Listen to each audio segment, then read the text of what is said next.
नमस्कार, सवाल इंडिया का मैं आपका स्वागत है। मैं हूं संकेत उपाध्याय। हम सीधा प्रसारण लेकर के आ रहे हैं सूरत से। आप जानते हैं गुजरात एक चुनावी राज्य है, यहाँ पर चुनाव हो रहे हैं और दक्षिण गुजरात का सूरत एक बहुत बड़ा केंद्र है जो कि प्रथम चरण में चुनाव के लिए जाएगा, यानी कि 1 दिसंबर को। पश्चिमी गुजरात, माफ़ कीजिएगा, ये जो दक्षिणी गुजरात है उसके बारे में अगर हम बात करें तो आपको बता दें कि इसमें बहुत सारे ऐसे ज़िले आते हैं जो कि बड़े महत्वपूर्ण हैं। अगर आपको डांग्स की बात करें या सूरत की बात करें, नवसारी, वलसाड, ये सब वो ज़िला हैं जहां पर भारतीय जनता पार्टी ने 2017 में बहुत ख़राब प्रदर्शन के बावजूद वो जीत गए। 99 सीट आई, वो जीत गए, लेकिन लगातार वोट शेयर घटता रहा भारतीय जनता पार्टी। लेकिन उसमें भी, ऐसे वक्त में भी, सूरत और दक्षिण गुजरात का जो ये पूरा इलाका था, इसने बहुत ही रिकॉर्ड तोड़ प्रदर्शन दिया है। 35 में से करीब 90% स्ट्राइक रेट आप बीजेपी का मानिए। तो ये कहना गलत नहीं होगा कि बीजेपी को जो जीत और हार का फैसला जीत की ओर किया वो इसी दक्षिण गुजरात की वजह से हुआ और इसी सूरत की वजह से हुआ, जहाँ पर 2 सीट अगर छोड़ दें तो बाकी सब बीजेपी के पास चली गई। बड़ी बड़ी बातें कही जा रही थी कि जीएसटी को लेकर के जो नाराज़गी है उसका असर देखने मिलेगा। इसी सूरत में म्यूनिसिपैलिटी में आम आदमी पार्टी ने भी अच्छा प्रदर्शन किया था कुछ दिनों पहले, कुछ समय पहले, तो उस वजह से आम आदमी पार्टी भी उम्मीद से है। ऐसे में क्या रुख लेगा सूरत? सूरत के दिल में क्या है? दक्षिण गुजरात जो है वो क्या दिशा पकड़ेगा? ये सारे बहुत महत्वपूर्ण सवाल हो जाते हैं। इनका जवाब ढूंढना बहुत ज़रूरी है, क्योंकि अगर आप बीजेपी से बात करें तो उनका ये मानना है कि हम तो बढ़िया परफॉर्म करेंगे। आप अगर जो आप ट्रेडिशनल डायमंड ट्रेडर्स देख लें या फिर जो ट्रेडर कम्युनिटी है सूरत शहर में, उनका तो ये मानना है कि बीजेपी वापस आएगी, क्योंकि जो ख़राब नहीं है उसको क्यों बदलना, हमको एक सुरक्षा मिली है। लेकिन वहीं कुछ ऐसे वर्कर्स भी हैं जो प्रवासी वर्कर्स हैं, उनका ये मानना है कि हम नाराज़ हैं क्योंकि ये ट्रेडर्स जो हैं वो कुछ हद तक ये बताया जाता है कि हमें हावी होने की कोशिश करते हैं, बताने की कोशिश करते हैं कि आप इस पार्टी को वोट दीजिए। लेकिन फिर भी जो प्रवासी भी हैं वो भी लगभग उनका पिछली बार का जो अगर आप रिकॉर्ड देखें तो वोट भारतीय जनता पार्टी को ही गया। ऐसे में जो नई एंट्रेंट है आम आदमी पार्टी, वो अपने आप को कितने पानी में पाती है। आज अरविंद केजरीवाल का एक रोड शो भी है जो यहाँ होने वाला है। मैं आपको जल्दी से ये भी बताता चलूँ कि सूरत जो है वो पॉलिटिक्स के लिए और बिज़नेस के लिए एक बहुत ज़रूरी शहर है। डायमंड का हब माना जाता है। बहुत भारी मात्रा में पटीदार समुदाय यहाँ पर मौजूद है। सूरत जो है वो पटीदार किस तरफ उनका रुझान है सूरत से पता लगता है। पिछली बार आंदोलन यहाँ पर ज़रूर हुआ था, लेकिन उस पटीदार आंदोलन में जो सबसे ऊपर हैं एक थे हार्दिक पटेल जो बीजेपी में गए, विरमगाम से लड़ेंगे, और दूसरे हैं गोपाल इटालिया जो कि आम आदमी पार्टी के प्रदेश अध्यक्ष बन गए। तो पटीदार आंदोलन तो इस तरीके से बट गया है। इसके अलावा वोटिंग पैटर्न जो सूरत में होता है वो आपके सौराष्ट्र और नॉर्थ गुजरात में भी लगभग उसी तरीके का ट्रेंड देखने को मिलता है। बीजेपी का हमेशा से यहाँ पर पलड़ा भारी रहा है। कांग्रेस जो है वो ट्राइबल इलाकों में, जैसे डांग्स एक ज़िला है, वहाँ पर कांग्रेस पार्टी अच्छा प्रदर्शन करती है। तो आपने देखा होगा कांग्रेस ने आदिवासियों के बारे में बात की। आम आदमी पार्टी जो है इस बार ये सोच रही है कि पटीदार नेताओं को अपने पास ला करके हो सकता है कि वो एक मजबूत पैठ बना सके। इस कार्यक्रम में जब हम आगे बढ़ेंगे तब हम आपको हमारी जो आज दिन भर की जो ग्राउंड रिपोर्ट्स रही हैं वो भी दिखाएंगे। लेकिन सबसे पहले आइए स्वागत करना चाहता हूं मैं अपने मेहमानों का, और उनसे जानने की कोशिश करते हैं कि सूरत के दिल में क्या है। चयनिका यूनियाल, आप प्रवक्ता हैं कांग्रेस गुजरात की। राकेश हीरपारा, प्रवक्ता हैं आम आदमी पार्टी गुजरात। अशोक जीरावाला, आप प्रेसिडेंट हैं federation of Gujarat weavers welfare association. Kailash Hakim, MD हैं हिमानी ग्रुप सूरत के। आप सब लोगों का बहुत बहुत स्वागत। कैलाश जी, मैं सबसे पहले आपसे शुरू करना चाहता हूं और आपसे जानना चाहता हूं कि राजनीति को बहुत बारीकी से आप फॉलो करते होंगे यहाँ पर। आपको क्या लगता है कि सूरत में और सूरत के चलते जो दक्षिण गुजरात है, मुद्दे क्या रहेंगे और हवा किस तरफ जाएगी? देखिए, बड़ी स्पष्ट हवा है। पूरा माहौल बीजेपी के पक्ष में है, भारतीय जनता पार्टी के पक्ष में है, और यहाँ पे एक ही नारा है, मोदी जी के काम बोलते हैं। जो भी देश के लिए उन्होंने धारा 370 है, देश के लिए जो बहुत सारे काम हैं, टेक्सटाइल के लिए भी उन्होंने बहुत सारे ऐसे काम किए हैं, वो काम को उनको वोट मिल रहा है। सारा माहौल बीजेपी के पक्ष में है। देखिए पूरी सीटें, कल भी एक विशाल हमारे टेक्सटाइल ट्रेडर्स की एक विशाल रैली हुई, उसमें मार्केट के हर एक दुकानदार, मिल मालिक से लेके मजदूर तक, भारतीय जनता पार्टी के समर्थन में लोग पूरे टेक्सटाइल मार्केट के रिंग रोड पे उतर चुके थे। मेरी आवाज सुन पा रहे हैं? जी, मैं आपकी आवाज़ सुन पा रहा हूँ। अब मैं अशोक जी के पास जाना चाहता हूँ। अशोक जी, आपको क्या लगता है क्या प्रमुख मुद्दे हैं? क्योंकि बहुत सारे ट्रेडर्स जो हैं उनसे हमने बात की और सब लोग हालांकि ये बात ज़रूर कह रहे थे कि देखिए हम तो बीजेपी को ही वोट देंगे, लेकिन दबे स्वर में ही सही। जैसे अगर आप हीरा कारोबारियों की बात करें तो जीएसटी जो बढ़ा उसको लेकर के उन्होंने कुछ प्रश्न उठाए दबे स्वर में, सारे नहीं बोलते, क्योंकि खुले मंच से तो माहौल क्या है वो देखने को मिल ही रहा। इसके अलावा आप अगर कपड़ा व्यापारी से बात कर लें तो वहाँ पर जो प्रवासी मजदूर हैं, जो मजदूर काम करते हैं, उनका ये कहना है कि हमारी बड़ी तकलीफ़ें हैं। लेकिन बाद में जब और सवाल पूछा गया तो उन्होंने बोला गया कि ठीक है तकलीफ़ है, लेकिन और कोई इस तकलीफ़ का समाधान दे दे पता नहीं, तो उन्होंने अपना मत रखा। तो आपके हिसाब से आपको क्या लगता है क्या मुद्दे रहेंगे? खास करके तो हमारी मीटिंग कल, हमारी federation of Gujarat weaver association की मीटिंग और सेशन हमारा था पीयूष गोयल जी के साथ, और उसमें काफ़ी सारे मुद्दे जो हमको तकलीफ देने वाले थे उससे हमारी बात हुई है। और काफ़ी मुद्दों को ये इलेक्शन के जरिए अभी आचार संहिता लागू है। हमारी जो डिमांड थी, खास करके हमारी डिमांड थी कि जो बाहर से जो कपड़ा आ रहा है वो कपड़ा के ऊपर एंटी डंपिंग ड्यूटी तो सरकार ने हमारी बात सुन के लगाई है, लेकिन फिर भी बाहर से जो इंडोनेशिया, चाइना जो है, इंडोनेशिया, बांग्लादेश, वियतनाम से वाया मीडिया अंडर इनवॉइस करके कपड़ा मंगा रहा है। तो वो बात हमने कल रखी थी और हमारी बात सुनी भी और अच्छी तरह से उसको निकाल करने का वायदा भी किया।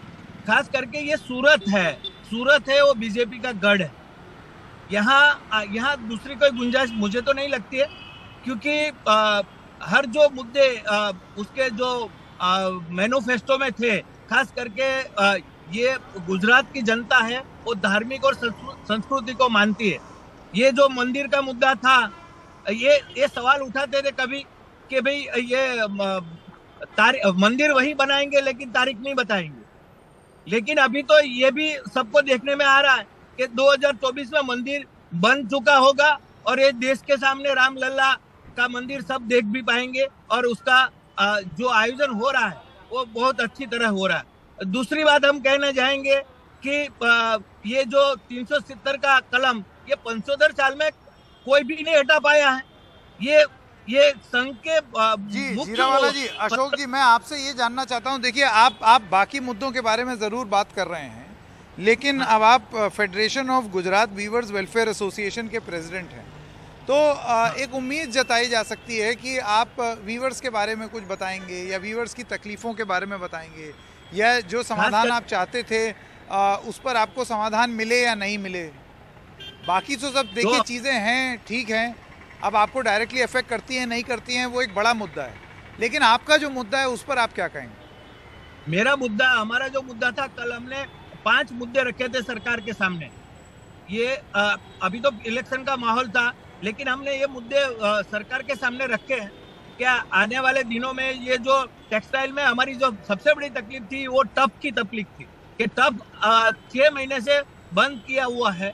वो टफ जो सब्सिडी जिन लोगों की बाकी थी वो उसको ये निकाल कर रही है मैडम दर्शना जरदोश जी ने, सब पूरा बैंक वालों को बुला के जो कठिनाइयाँ जो बिल में थी, उसके पेपर्स वर्क में जो लोचा था वो सब क्लियर करवाने का वायदा किया और अगले दिसंबर 15 तक जो भी है वो हमारे सामने जिसकी भी फाइलें बाकी है वो आ जाएगी। दूसरी बात कि जीएसटी का मुद्दा था कि भाई कभी 12 हमारा जो जीएसटी इनपुट क्रेडिट रिफंड था उसको कम किया जाने वाली बात थी, वो हमारी बात कंसीडर की है। और कहीं ना कहीं हमारा अभी का जो मुद्दा है, खास मेन फोकस है सब्सिडी का। अभी हम चाइना से बीट कर रहे हैं। चाइना को हमें अगर मेकिंग इंडिया और आत्मनिर्भर बनाना है और चाइना को हमें कंपैरिजन में उसके सामने लड़ना है, तो खास करके टफ की योजना में अभी सरकार ने PLI 1 और PLI 2, और उसमें हमको फायदा नहीं हो रहा है। हमने ना बोला है कि ये MSME सेक्टर को PLI 1 और PLI 2 है, उसमें जो बड़े लोग प्लेयर है तो ये मुद्दे निकल करके आए हैं। लेकिन आपके बात से ये लगता है कि मुद्दे हैं, उनके समाधान जब निकलेंगे तो निकलेंगे, लेकिन राजनीतिक रूप से आप वोट कहाँ देंगे वो आपकी बात से समझ में आ रहा था। राकेश हीरपारा जी, मैं आपके पास आना चाहता हूँ और मैं आपसे यही जानना चाहता हूँ। देखिए, आज यहाँ सूरत में पूरा दिन हमने बताया कपड़ा व्यापारियों के पास, वहाँ जो प्रवासी मजदूर हैं उनसे बात करके, जो हीरा बाज़ार है वहाँ गए, और भी जगहों पर लोगों से बात की, और एक जो मोटा मोटा एक सेंस मिला वो ये है कि हैं तकलीफ़ें, थोड़ी बहुत तकलीफ़ें हैं, लेकिन शायद इसका मतलब ये ना हो कि हम परिवर्तन ले आएँ। ऐसा एक सेंस दिखा। मैं एक बार फिर से बता दूं, ये उन लोगों के बोले हुए पर है जिन्होंने हमसे बात की। ये भी हो सकता है कि जिन लोगों ने हमसे नहीं बात की हो उनके मन में कुछ और हो। तो इसको आप किस तरीके से देखते हैं? क्योंकि सूरत और दक्षिण गुजरात एक बहुत बड़ा गढ़ माना जाता है। आप सोचिए, पिछली बार 2017 में बीजेपी को आगे ले जाने वाला यही इलाका था। सबसे पहले मैं NDTV के माध्यम से दर्शकों को ये बताना चाहता हूँ कि गुजरात बुनकर संघ के प्रतिनिधि के तौर पर जो साथी हमारे बीच उपस्थित है, उनका कपड़ा व्यापारियों के साथ कुछ लेना देना नहीं है। वो भाजपा के ऑफिशियल लीडर है। भारतीय जनता पार्टी के अशोक भाई जीरावाला जो है वो भारतीय जनता पार्टी के लीडर है। तो वो यहाँ पे व्यापारियों को प्रतिनिधित्व देने के लिए नहीं आए हैं, वो यहाँ पर भाजपा के प्रवक्ता बनकर ही बैठे हैं। तो सबसे पहली बात, दर्शकों के लिए ये बात जानना बहुत जरूरी है। दर्शकों के लिए ये बात जानना बहुत जरूरी है। अब जैसे आपने बताया कि लोगों का, तो देखिए, जो आम आदमी है, जो आज इस महंगाई से त्रस्त है, महिलाएं हैं जो महंगाई से त्रस्त है, वो परिवर्तन का मन बना चुके हैं। ये क्योंकि उन्होंने देखा है कि 27 साल के शासन के बाद जिस मुद्दों पे चर्चा नहीं होनी चाहिए, जिस मुद्दों पे चर्चा होनी चाहिए वो नहीं हो रही है, और कोई और ही मुद्दों पे चर्चा हो रही है। लोगों को आज अच्छी शिक्षा चाहिए, अच्छी स्वास्थ्य सुविधाएं चाहिए, महंगाई से निजात चाहिए। और ये अभी अभी मोरबी की जो घटना बनी है उसमें तो सबने देख लिया कि क्या मॉडल है गुजरात का। तो इस बार परिवर्तन होना तय है और जनता भी इस बार परिवर्तन का मन बना चुकी है। हाँ, रही बात व्यापारियों की, तो व्यापारियों को तो डरा कर रखा है भाजपा ने। वो आज खुलकर नहीं बोलेंगे, पर वोट जब देंगे तब अवश्य भाजपा के खिलाफ देंगे। जी चयनिका जी, आपका जवाब। कहूंगी कि गुजरात में मैं अभी कुछ समय से हूँ, क्योंकि ICC ने मुझे दक्षिण गुजरात का प्रभारी बना के भेजा है। तो पिछले 3-4 महीने से मैं यहाँ गुजरात आ रही हूँ, स्पेसिफिकली सूरत। तो जो बात हो रही थी गुजरात के आपके व्यापारियों की, तो आप ये देखिए कि ऐसा नहीं है कि हम मुद्दे नहीं है, मुद्दे बहुत सारे हैं। बहुत सारे व्यापारी खुल के बोल नहीं पाते, क्योंकि हम सब जानते हैं कि व्यापारियों को सरकार से हमेशा एक सपोर्ट सिस्टम चाहिए होता है, और अगर वो खुल के बोलेंगे और खिलाफ में बोलेंगे तो वो सपोर्ट सिस्टम नहीं आएगा। अभी देखिए कि यहाँ पे जो मुद्दे मेरे सामने आए, कि एक तो सबसे बड़ा मुद्दा तो यही बनना चाहिए, भाजपा को इस बात का जवाब भी देना चाहिए कि 2017 में भाजपा ने चुनावों के वक्त ये वादा किया था कि इसको गारमेंट हब बनाएंगे सूरत को। तो उस गारमेंट हब को बनाने के लिए उन्होंने पिछले 5 सालों में क्या किया, ये भी बताने की आवश्यकता है। दूसरा, इन्होंने जो उस समय GST का इतना बड़ा मुद्दा चला था, मूवमेंट चला था, तो उस समय की भाजपा सरकार ने 2017 इलेक्शन के दौरान ये व्यापारियों से कहा कि वो जो है GST का सरलीकरण करेंगे। GST का कितना सरलीकरण हुआ ये पूरा हिंदुस्तान जानता है, बल्कि और उसको आप विकट बनाते जा रहे हैं। एक बहुत बड़ा मुद्दा व्यापारियों के बीच में से निकल करके मेरे सामने ये आया कि जो आपका कमर्शियल प्रॉपर्टी में जो एक आसान से धारा कानून इन्होंने लगा करके जो प्रॉपर्टी को किराए पे भी अगर किसी को लेना है तो उसमें इतनी सारी लेयर्स बना दी हैं कि उसमें बहुत सारे भ्रष्टाचार की संभावनाएं भी है, काम जटिल भी हो रहा है, उनको आर्थिक नुकसान भी है और मानसिक नुकसान भी है और समय का नुकसान भी है, जिसके बारे में भी ये कुछ नहीं कर रहे। और सबसे बड़ी चीज आप देखिए, सूरत की बात कर रहे हैं। सूरत में मुझे बताया गया, व्यापारियों के ही द्वारा बताया गया कि करीबन 65,000 दुकानें हैं जिनमें पानी का कनेक्शन ना होने के बावजूद उनको टैक्स देना पड़ता है।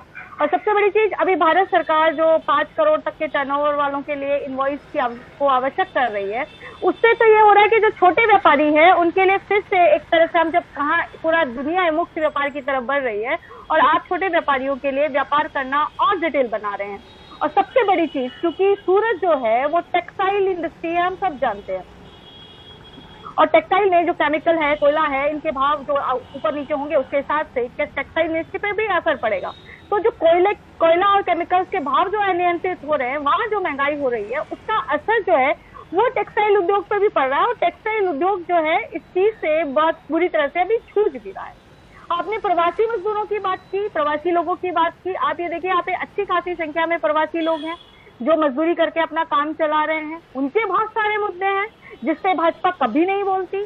ये आप ये देखिए कि हिंदी का कोई भी एक भी कॉलेज पूरे सूरत के अंदर नहीं है। आप हिंदी का तो छोड़िए, पूरे 27 साल में एक भी सरकारी महाविद्यालय भाजपा सरकार ने नहीं खोला। आप खुद इंक्वायरी कर लीजिए, जितने भी यहाँ पे सरकारी महाविद्यालय हैं वो पिछली कांग्रेस सरकार के दौरान खुले हुए हैं। इवन यूनिवर्सिटी जो 2 हैं वो भी कांग्रेस की सरकार के दौरान खुली हुई है। जो मैं सरकारी यूनिवर्सिटी की बात कर रही हूँ, फिर से कह रही हूँ, प्राइवेट यूनिवर्सिटीज की बात जी ठीक है। शांत प्रकाश जाटव जी, अब मैं आपके पास आना चाहता हूँ। चयनिका जी, आपने अपनी बात रखी, का बहुत विस्तार से आपने डिटेल में रखी। इस एरिया में आपने अच्छे से काम किया दिखता है। लेकिन चांद प्रकाश जाटव जी, मैं आपसे ये जानना चाहता हूँ, आपको लगता है कि इतनी खामियां जितनी गिनाई हैं चयनिका जी ने, उनका जवाब ना देते हुए एक माहौल बना करके और चुनाव उसके बाद उस माहौल के चलते जीत भी ले जाना, ये एक विशेषता हासिल हो गई है भारतीय जनता पार्टी को। साल दर साल, चुनाव दर चुनाव कुछ ऐसी ही कहानी कि मुद्दे बहुत हैं लेकिन उसके बाद भी चुनाव आप जीतते हैं।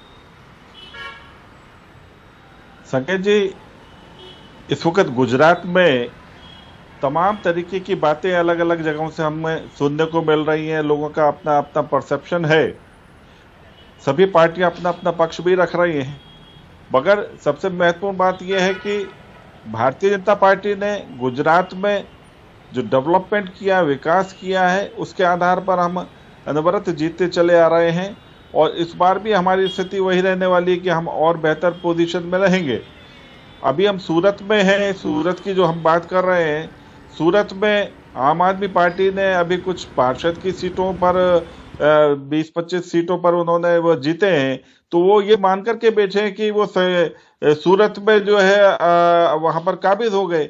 मगर बेसिकली क्या है कि जो एक विधानसभा में 20-25 सीटें तो पार्षद की वैसे ही होती हैं, तो इससे कोई फर्क नहीं पड़ता। वहां की जनता जो है, ठीक है, लोकल लेवल पर किसी पार्टी का कोई नुमाइंदा पार्षद बन करके आ सकता है, मगर विधानसभा वो पूरे इलाके को और स्टेट को जो है वो डेवलपमेंट का एक माहौल देती है। और किसी भी सूरत में, गुजरात की सूरत वासी जो है वो खराब नहीं होने देंगे। उनको मालूम है कि जो लोग दिल्ली से यहाँ पर आए हुए हैं सूरत में, वो दिल्ली की सूरत खराब की हुई है, उन्होंने पंजाब की सूरत खराब की हुई है। आज वो सूरत में बात कर रहे हैं डेवलपमेंट की, वो अपने अपने जिन जगहों पर वो काबिज हैं वहां पर देखें। सूरत की जनता जो है किसी भी सूरत में किसी अन्य दल को सहयोग नहीं करने वाली है, इनके बहकावे में भी नहीं आने वाली।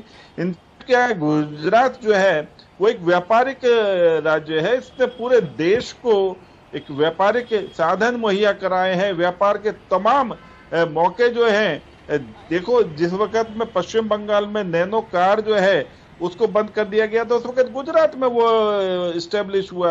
तो हर तरीके के साधन जो है गुजरात ने मुहैया किए हैं। आने वाले समय भी बेहतर से बेहतर जो है काम। नैनो कार का क्या हश्र हुआ वो तो हम सब जानते हैं, बिक नहीं पाई, लेकिन ये उदाहरण हमेशा गुजरात में प्रस्तुत किया जाता है। बहरहाल वक्त खत्म हो चला है। आप सब लोगों का बहुत बहुत धन्यवाद हमारे साथ जुड़ने के लिए। आज दिन भर जो तमाम रिपोर्ट्स हमने फाइल की हैं सूरत से, हम वो भी दिखाएंगे, इस कार्यक्रम में भी दिखाएंगे। आप सब लोगों का बहुत बहुत धन्यवाद। एक छोटे से ब्रेक के लिए रुक रहे हैं। ब्रेक के बाद जब आएंगे तो आपको सुनाएंगे गोपाल इटालिया, जो कि यहाँ से चुनाव भी लड़ रहे हैं और आम आदमी पार्टी के स्टेट प्रेसिडेंट भी हैं। उनसे हमने बात की और ये सब जानने की कोशिश की कि आप फोर्स हैं या फोर्स बनने से पहले ही स्पेंट फोर्स हो गए, जैसे कि बीजेपी आपके लिए कहती है या कांग्रेस पार्टी आपके लिए कहती है। क्या है प्लान आम आदमी पार्टी का, और क्या सूरत में अच्छे प्रदर्शन की उम्मीद कर रही है आम आदमी पार्टी? ये और तमाम रिपोर्ट्स एक छोटे से ब्रेक के बाद।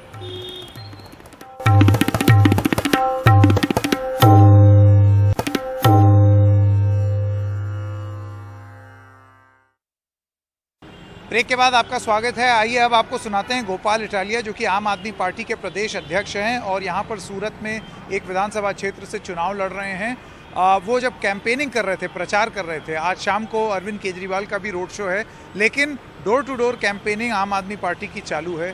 कितने उम्मीद से हैं गोपाल इटालिया और क्या हासिल करना चाहते हैं वो, और एक्सपेक्टेशन वर्सेस रियलिटी में अपने आप को कहाँ पाते हैं, देखिए ये इंटरव्यू।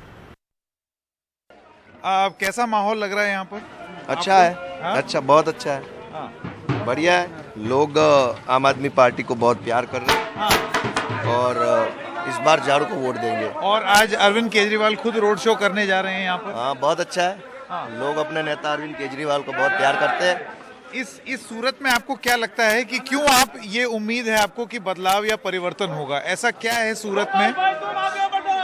देखो, सूरत में एक प्रत्याशी के रूप में, पार्टी के रूप में हमें कुछ उम्मीद होना ये अपने आप में ऑब्वियस है। जनता को आम आदमी पार्टी और अरविंद केजरीवाल से बहुत उम्मीद है। तो जनता की जो उम्मीद है, उस उम्मीद पे हमें भरोसा है कि जनता इस बार झाड़ू को वोट देगी। तो लगता है आपकी पार्टी ने मजबूत बेस बनाया हुआ है।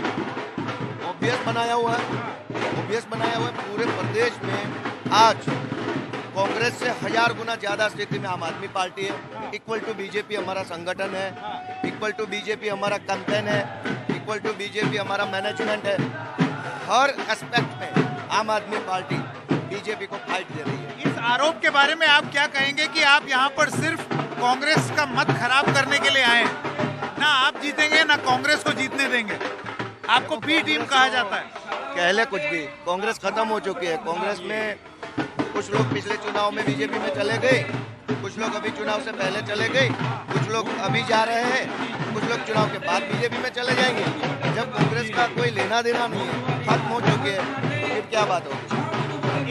एक चीज मैंने नोटिस की, प्रधानमंत्री और बीजेपी अपनी रैलीज में आम आदमी पार्टी के बारे में ज्यादा बात नहीं करते। वो अभी भी ये कहते हैं कि हमारा मुख्य विपक्षी दल कांग्रेस है, हमारा मुकाबला कांग्रेस से।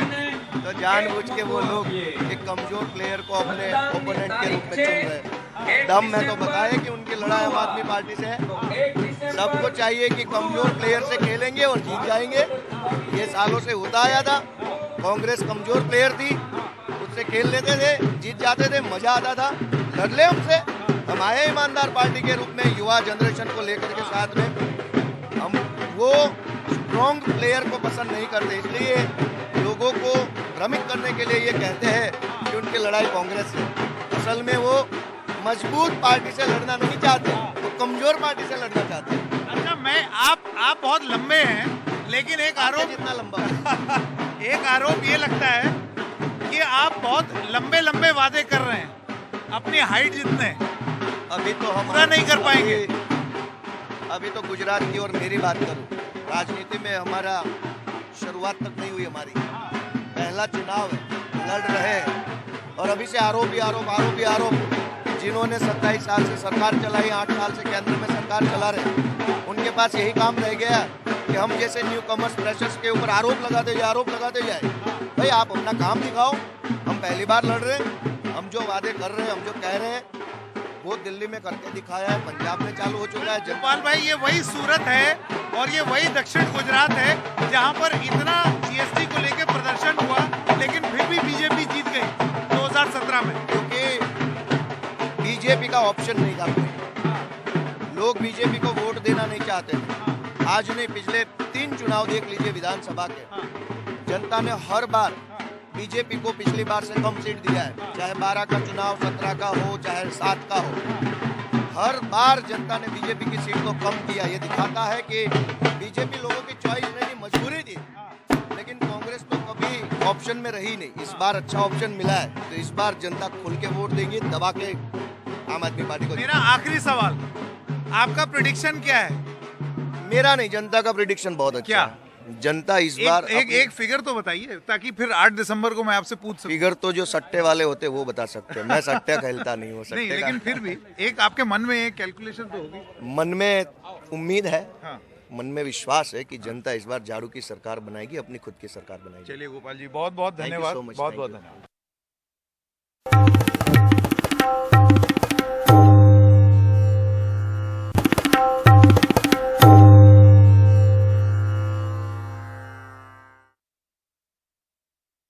ब्रेक के बाद फिर से आपका स्वागत है। आइए अब आपको सीधा ले चलते हैं सूरत के कपड़ा व्यापारी बाज़ार जो है, कपड़ा की बाज़ार एक बहुत बड़ी इंडस्ट्री है, टेक्सटाइल इंडस्ट्री यहाँ की, सूरत की।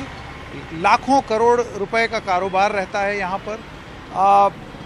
वहाँ के कारोबारियों का और जो प्रवासी मजदूर हैं, जो कि बहुत हद तक गुजराती नहीं हैं, 15-20 साल पहले बाहर से अलग अलग राज्यों से आए हुए यहाँ पर अपना अपना धंधा कर रहे हैं, उनका क्या कहना है, आइए जानते हैं।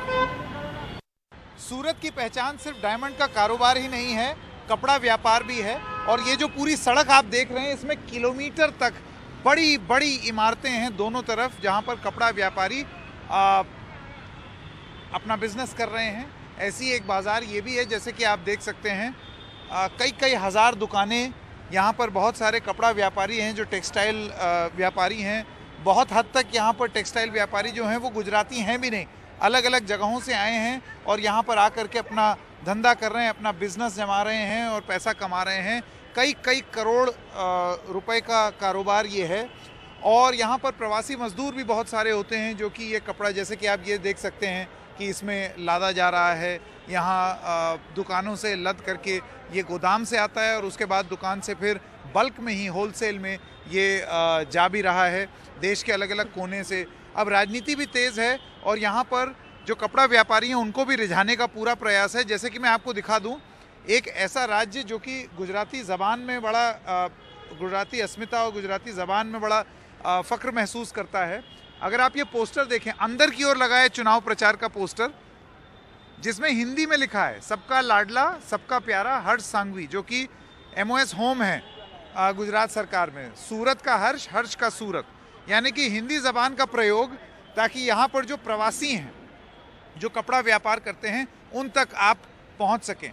बहुत सारे लोग अलग अलग पार्टियों को समर्थन दे रहे हैं। यहाँ पर कुछ कपड़ा व्यापारी और ख़ास तौर से यहाँ पर जो लोग काम करते हैं वो सब हमारे साथ हैं। मैं सबसे पहले आपके पास आना चाहता हूँ, आपका शुभ नाम? नमस्कार, रमेश भाटिया, KD भाटिया, ये सामने। अच्छा, ये आपकी शॉप है? KD Bhatia shop. मैंने देखा है एक आपने ये स्ट्रिप लगा रखी है, रनिंग स्ट्रिप, प्रवीण आपको दिखाएंगे। उसमें लिखा है राष्ट्र हित के लिए वोट डालिए।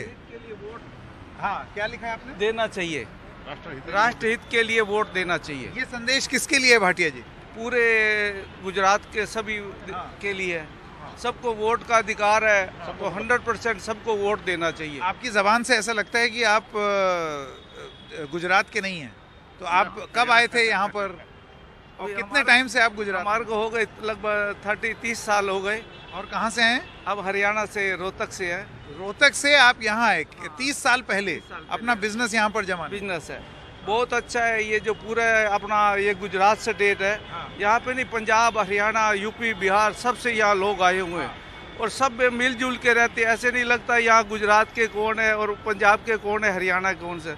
व्यापार अच्छा चल रहा है, सब लोग सुरक्षित है। GST आने के बाद भी हमारे को फायदा हुआ है, नुकसान नहीं हुआ है। फ्री का लालच नहीं चाहिए हमें। ये बोलना चाहिए 300 यूनिट और ये जो फ्री का लालच देते हैं वो नहीं चाहिए हमें। केजरीवाल और राहुल गांधी तो बिल्कुल चाहिए ही नहीं। हमारा चिन्ह है तो जो चुनाव करते हैं वो मोदी जी को करते हैं बस। 2014 तक मोदी राज था यहाँ पे, उसके बाद मोदी जी यहाँ, हमने उनको प्रमोट करके दिल्ली भेज दिया। आज सब लोग यही कहते हैं मोदी जी गए हैं, गुजरात से गए हैं। गुजरात में उनको स्वास्थ्य का व्यवस्था इतनी अच्छी देखी लोगों ने कि उनको पूरे देश में राज दिया। सूरत से जितना GST टैक्स पेयर कर रहे हैं, बहुत खुशी महसूस कर रहे हैं हम लोग कि देश को हम टैक्स के तौर पे पैसा भेज रहे हैं। आज आप कलेक्शन देखेंगे तो सबसे ज़्यादा सूरत से कलेक्शन जा रहा है GST का। मैं आपको बताता हूँ क्यों चाहते हैं हम BJP को, क्योंकि यहाँ पे जब हम आए थे तो हमको यहाँ पे मारते थे दुकानों में आ करके, लेकिन BJP ने ऐसा किया कुछ नहीं करने का। 100 नंबर का लगाओ नंबर, उसको कॉलर से पकड़ ले, भाई दंगा करने का तुमको ऐसा नहीं, आपका लेन देन है, बैठ के व्यवस्था से करिए। तो वो कर्ज हमको उतारने का है। यहाँ पे हमको सुरक्षा मिली है, सबसे पहले सुरक्षा है, बाद में पढ़ाई है। और यहाँ पे जैसे सोलर का बोलते हैं ना, बिजली फ्री, यहाँ पे सोलर घर घर में है। देखो मुद्दे की बात बताने दो।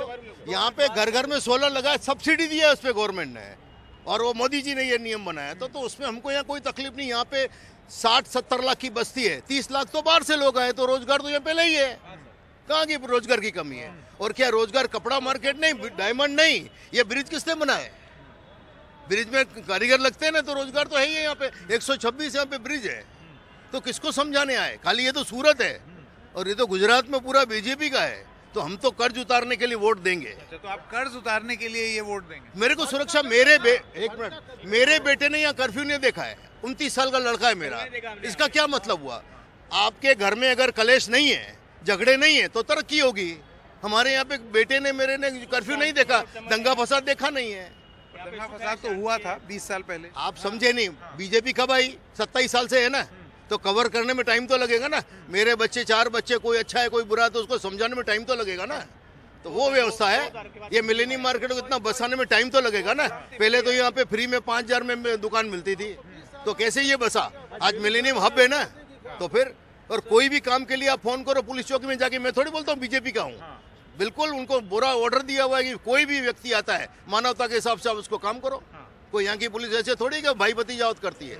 कोई यहाँ पे पूरा चलता है। यहाँ पे किसी भी नेता को फोन करो, सीधा फोन पे काम होता है, दुकान छोड़कर नहीं जाना पड़ता है। सीधा यहाँ आते पुलिस वाले, पूरा क्या है कमी, क्या बताओ हमको। हमारा को लगता ही नहीं कि हम कोई है। चलिए, बहुत बहुत धन्यवाद आप लोगों की बातें जानी, बहुत बहुत धन्यवाद। तो ये थे कुछ कपड़ा व्यापारी, और वहाँ पर जो लोग काम करते हैं उन्होंने अपनी अपनी बातें कही। और इससे एक बात जो समझ में आती है वो ये है कि बहुत ही प्रमुख रूप से कपड़ा व्यापारियों का ये मानना है कि जो व्यवस्था चली आ रही है 27 साल से, उनको ऐसी कोई वजह महसूस नहीं होती कि उसको बदला जाए। अब ये तो यहाँ की जनता का मूड है, लेकिन क्या पूरे सूरत और इस पूरे इलाके का यही मूड है? ये एक बात देखनी है। कर्मचारियों का पूछो ना सबको। हाँ जी, सेठ लोगों को तो आपने सुन लिया। हाँ, तो बताइए ना, आप बोले क्यों नहीं? नहीं, उनको पूछो ना। एक सेकंड, तो मैं तो पूछ रहा था। हाँ, अपनी आवाज हम तो आवाज करेंगे ना, उसमें क्या हुआ? नहीं, एक दुकान में कर्मचारी काम करते हैं, उनका कौन सा मेडिकल मिलता है? कुछ पीएफ कटता है, नहीं कटता है। जब चाहे नौकरी पे निकाल देते हैं, 12 घंटे काम कराते हैं, कमोडिटी में या मिलों में कहीं भी हो। ये सच तो सामने लाते नहीं है। आप एक आदमी खड़े पूछो सबको, बताओ। अब सबको बड़े बड़े का दुकानदार का पूछ रहे हैं। मैं सबसे पूछ रहा हूँ, तो कोई बता क्यों नहीं रहा? मैं तो यहाँ मैं पूछने के लिए आया। क्यों निकालते हैं? बताइए। अब देखो, मैं किलांग हूँ, ये खड़े केडी भाटिया साहब, हमारा काम करवाया, हमारा निकाल दिया। मंदी है तो निकाल दिया, तेजी है तो रख लिया। क्यों? इसलिए हमारा अधिकार है, हम बोलेंगे। मैं भी पानीपत से हूँ, हरियाणा से हूँ मैं। बताइए भाटिया जी, पानीपत हरियाणा से हूँ, कह रहे हैं आपने निकाल दिया उनको। अभी इसके लिए मैं कुछ बोलना नहीं चाहता। साहब 2 महीना काम पर रखा, फिर वो बोलता मत ही आ गया जाओ। अब बताओ निकामा, आज 1 महीना से घूम रहा हूँ। जो 2 महीना कमाया वो खा रहा हूँ। ये अन्नपूर्णा में रोड पर सो रहा हूँ, नहा रहा हूँ संडास में। यूपी से आया हूँ, नौकरी मांगो, नौकरी आई नहीं है। बताओ। भाषण देने सब आते हैं, हर क्वालिटी वाले। आपने अपनी बात कह दी, मैं औरों की सुन लूं। औरों की सुन लेते ना, आपने तो अपनी कह दी। हाँ, बताइए। तो वही बात है कि जब बोलेगा सेठ कितना पगार मिलता है वहाँ पे, तो मैं बोलता हूँ वहाँ पे 12,000 मिलता है। तो बोला 12,000 का मुझे नहीं चाहिए, मुझे 8,000 का आदमी चाहिए। मैं 8 से 12,000 पगार में नहीं दे सकता, 12,000 वाला। मैं बोला आइए, आप आगे इधर आइए। 2 महीना कमाया, वही खा रहा हूँ। जैसे इस महंगाई में 8,000, 9,000, 12,000 सैलरी में कैसे होगा? गैस बाटला हो गया अभी 1100 रुपये मान के चलिए। 1300 रुपया। हाँ, तो कहाँ से खाएगा गरीब लोग? आखिर मजदूर तो गरीब लोग ही करते हैं ना। अगर हमारे पास उतना होता तो हम घर पे ही नहीं करते। पगार 8,000 था, तो उसमें मेरा 6,000 बच जाता। हाँ, और किसी को अगर कुछ बोलना हो? 1 महीना घूम रहा हूँ भैया। एक्चुअली जब चुनाव नज़दीक आता है ना, ये सब चीज़ें हम आगे बोल देते हैं कि हमको महंगाई की वजह से त्रस्त है, किसी को पोसा नहीं रहा है, किसी के ऊपर महंगाई भारी है, सब चीज़ें। पर जिस दिन वोट देने जाते हैं तो जो डायनेमिक्स पे पहले से वोट दे रहे होते हैं, उसी डायनेमिक्स पे वोट दे देते हैं। इसी डायनेमिक्स के कारण सूरत में इलेक्शन सर 16 में से 13 सीट पे इलेक्शन ही नहीं है। एक ही पार्टी लड़ रही है वहाँ पे। दो जगह आम आदमी पार्टी साथ में लड़ रही है, और एक मांडवी सीट है वहाँ पे कांग्रेस लड़ रही है। बाकी 13 सीट्स पे लड़ाई नहीं हो रही है, क्योंकि लोग ये मुद्दे यहाँ बोल देते हैं जिस दिन वोट देने जाते हैं। एक अहम बात बोल रहे हैं, इनका ये कहना है कि यहाँ आप गुस्सा जरूर दिखा रहे हैं, लेकिन जब वोट डालने जाते हैं तो वहाँ वो गुस्सा नहीं दिखता है। बस यही बात है भैया। बताइए। तो वही बात है कि जब मैं यहाँ पे काम करने आता था तो पगार इतना था, उस समय हमको 10,000 रुपया मिलता था, तो उस समय हमको पगार बच जाता था, कम भी पैसा रहता था ना। तो नहीं, वो जो अभी बोल के गए उन्होंने बोला कि ये ठीक है, आपका नाराजगी अपनी जगह है, लेकिन जब वोट डालने की बारी होती है तो फिर आप बदलाव के लिए या किसी और चीज के लिए वोट नहीं डालते। हमें वैसा चेहरा सामने दिखता नहीं है, हमें वैसा चेहरा सामने दिखता नहीं है कि जिसको मोदी को छोड़ के हम उसको वोट दें। अच्छा, हम मेरा मजबूरी में वोट कर रहे हैं। मेरा नाम शुभम है, मैं यूपी से हूँ, प्रॉपर गोरखपुर से यहाँ पे हूँ।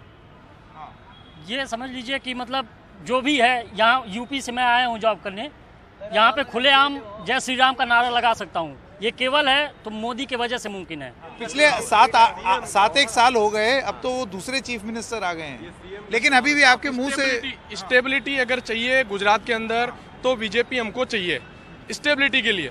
नहीं तो अगर कोई सरकार दूसरी आई, उसकी कोई नई पॉलिसी आ गई कपड़ा व्यापार को लेकर के अगर ऐसी पॉलिसी आ गई जिससे कि आर्थिक स्थिति चरमरा सकती है यहाँ के सूरत की, तो उस सूरत की आर्थिक स्थिति को बनाए रखने के लिए हमको स्टेबिलिटी चाहिए। और इस स्टेबिलिटी के लिए जितने भी कपड़ा व्यापारी है वो सारे समर्थन में है, और उस समर्थन के लिए हमको बीजेपी की सरकार चाहिए। Thank you.